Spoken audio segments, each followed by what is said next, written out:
नेपाल के शिक्षा सुधार से क्या भारत लेगा सीख। समान शिक्षा नीति पर बढ़ी बहस।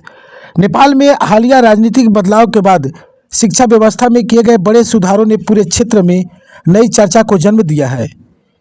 युवा नेतृत्व के रूप में उभरे प्रधानमंत्री बालेन शाह ने पद संभालते ही शिक्षा को केंद्र में रखकर कई बड़े और प्रभावी फैसले लिए हैं, जिनका असर अब साफ तौर पर दिखाई देने लगा है।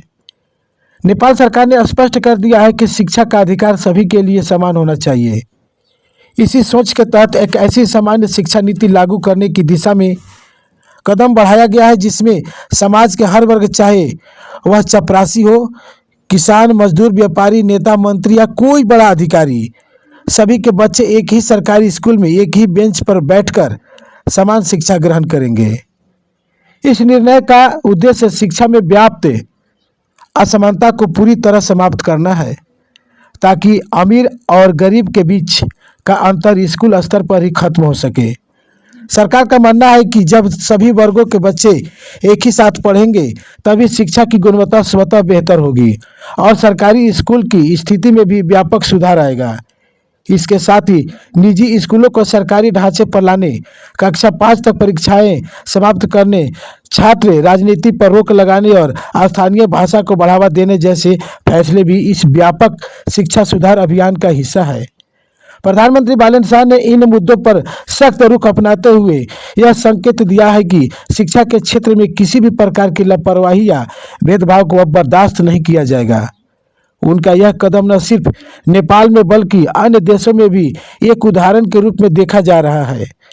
भारत में भी शिक्षा व्यवस्था को लेकर लंबे समय से सवाल उठते आ रहे हैं।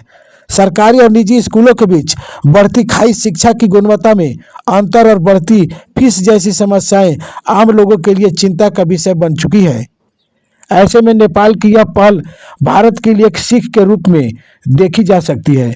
हालांकि भारत की परिस्थितियां और व्यवस्था नेपाल से कहीं अधिक व्यापक और जटिल है, लेकिन फिर भी यह जरूरी है कि यहाँ की शिक्षा नीति में समय समय पर बदलाव किए जाएं। यदि देश के नेता वास्तव में शिक्षा व्यवस्था को सुधारना चाहते हैं, तो उन्हें ठोस और साहसिक निर्णय लेने होंगे, जिससे हर बच्चे को समान और गुणवत्तापूर्ण शिक्षा मिल सके।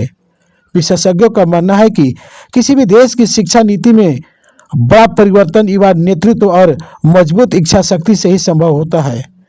नेपाल में जो बदलाव देखने को मिल रहा है, वह इसी का उदाहरण है। अब सवाल यह उठता है कि क्या भारत भी इस दिशा में अपना कदम बढ़ाएगा? क्या यहाँ भी शिक्षा नीति लागू हो सकती है, जहाँ हर वर्ग के बच्चे एक समान शिक्षा प्राप्त करेंगे? यह आने वाला समय ही बताएगा, लेकिन इतना तय है कि शिक्षा में समानता लाने के लिए गंभीर प्रयास की जरूरी है। आपको यह खबर कैसा लगा, कमेंट सेक्शन में जरूर बताइए। धन्यवाद।